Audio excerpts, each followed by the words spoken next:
Peter K. Salasya, the Member of Parliament for Mumias East. If there is something that I do really admire from this man, is his zeal and his glimmer of hope.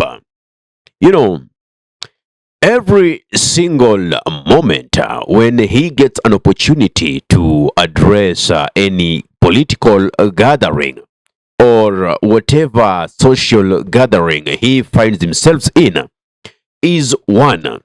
First, he establishes his communication through hope by reminding the people that he was one person who was elected with absolutely nothing. No cars, no houses, no wives, no money, no children. He was just someone who has been hustling, as we say in local language. Mimi ni ule kijana ambaye alichaguliwa kura kwa mbunge kama sina chochote, na ilikuwa ni kwa mapenzi ya Mwenyezi Mungu ya kwamba nikaweze kuongoza watu wangu, kwa sababu hiyo wakati nakumbuka sina kuwa na chochote, hakuna, sina hata nyumba, sina hata bibi, hata mtoto, chochote. He says even by the time he was elected as a member of parliament, it caught him unaware. You see, that courage, that zeal to deliver is something that cannot go unnoticed. It is true that there are people who feel like Salasya is a madman. There are people who feel like he's just a comedian, a content creator, somebody who is just doing things for the cameras. But come to think about it, those people whom you think are so upright upstairs, those people who you think are so normal, go back to their constituencies. Those leaders whom you think you elected because their heads are quote unquote clean and they can have their trails of thought. Go compare the development that they have done in their constituencies vis-a-vis what Peter Salasya has done in Mumias East. Wakati nilianzisha hii safari, nilisema, wakasema huyu mtoto hii ni bangi inamfanya achane na umri. Wakakuja wakasema content creator. Wakakuja sasa baadaye nimezunguka Western, wamesema sijui wapi. Sasa hii nimekuwa kule Coast Kwale, wanasema ni state dinner. Unazafadi mimi hata wakati wa finance bill I stood with Kenyans. Wakati wa kuimpeach nikasema that is none of my business. Sasa walikuwa wanapigana huko, wanapigana kumbe wakati wa kwenda kwa announce mimi ndio nimekuwa mshindi hata bila kujua. And that is how we won the election. And I told them, I used to tell them, wakati nitakuja kuwa kiongozi wenu, mimi hata ile makampuni kama Mumias zilianguka zitafufuka. Hata ile Mumias ilikuwa maybe performance haikuwa itakuwa sawa. Na kweli, kwa sababu when the leadership is in the right hand, even heavens open. Na wakati nimeshika Mumias inafanya kazi. Wakati nimeshika CDF inalainika, inafanya kazi. Everybody is happy in the constituency. And that is the leadership that the people are looking for. Salasya began this tour thing in Western region, to be very specific, in the Luhya land. And his main aim was to unite the Luhya nation.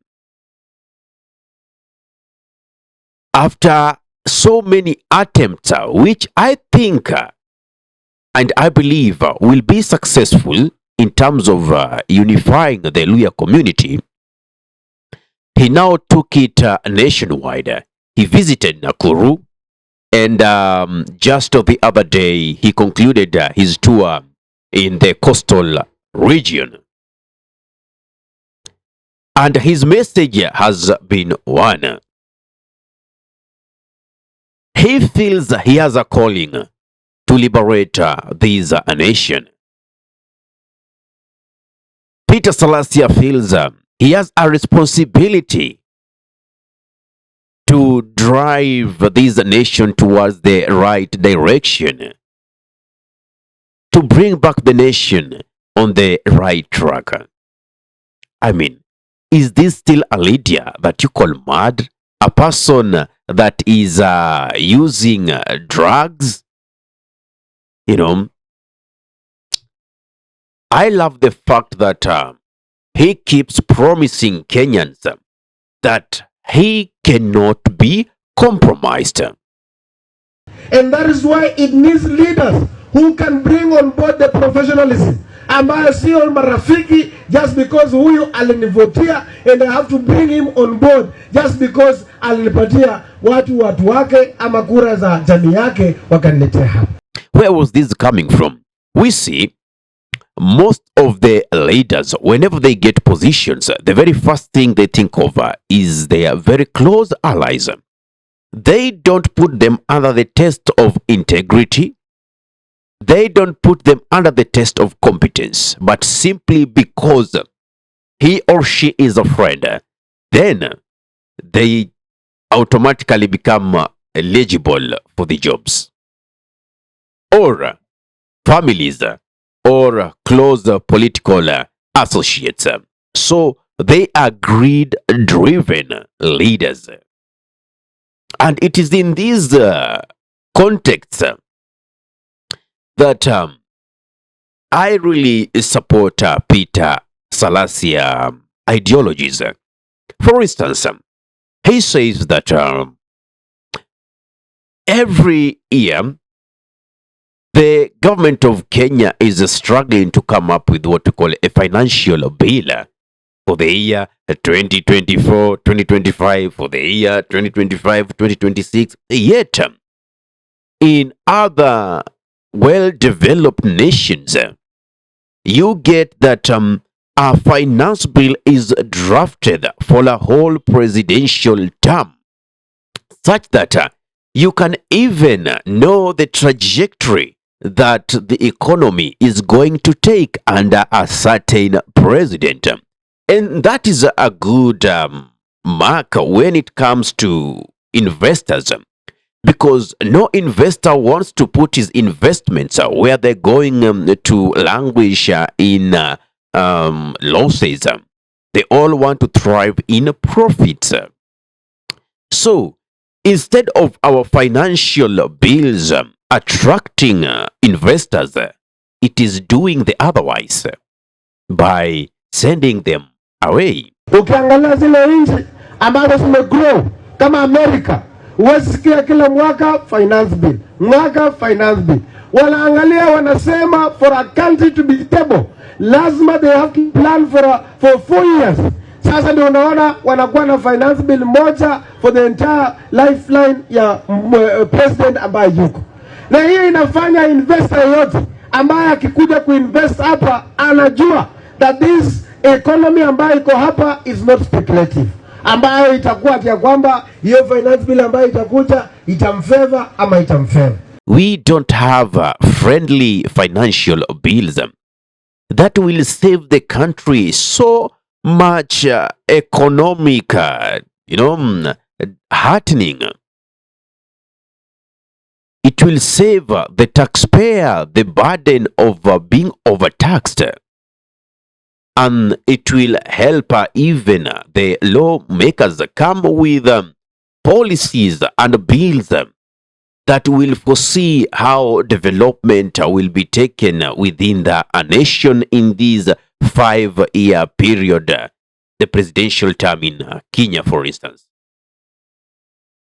Therefore, if you think Salasya is mad, you should sit down and revisit it, because I'd rather have a madman as a president, and things and the economy will be stable, employment is assured, education will be streamlined, the health, the medical system is working, rather than having an intellect, a person whose brain is sophisticated but zero development.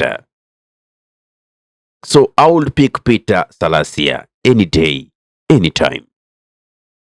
And this is my take. I urge fellow youth, this is the time.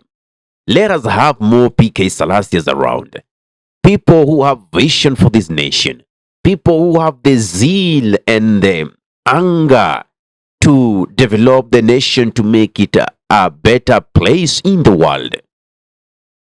I don't know what you think about PK Salasya. For me, he is equal to the tasker.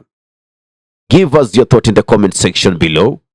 If you're watching from our YouTube channel, kindly subscribe and press the notification button. So anytime that we are live or we upload content of this nature, you'll be the very first person to be updated or to be notified. Ahmed Khalif is my name for the unscripted talks here in Dub Radio. Assalamu alaikum warahmatullahi wabarakatuhu. Kwa timba kali za Afrika, Dub Radio ndio mpango mzima.